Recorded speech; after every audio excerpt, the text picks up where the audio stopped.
అమెరికాలో కోడిగుడ్డు కొనుడు అంటేనే గుండెల్లో బండెత్తేసినట్టు అవుతున్నదట కదా పాపం. అమెరికాలో శానొద్దుల సంధి కోళ్లకు బర్డ్ ఫ్లూ రోగం వచ్చి ఏం తక్కువ 3 కోట్ల కోళ్ల జీవి తీసి పూడిచిపెట్టిరట.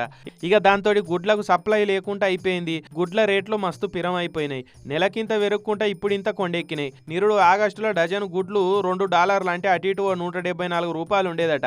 మొన్న ఫిబ్రవరిలో అవే డజన్ గుడ్ల ధరలు $508 అయిపోయినాయి.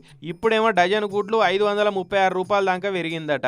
దాంతో అమెరికన్లు గుడ్లు కొనాలంటే గుడ్లు తేలేసే కథ అవుతున్నది.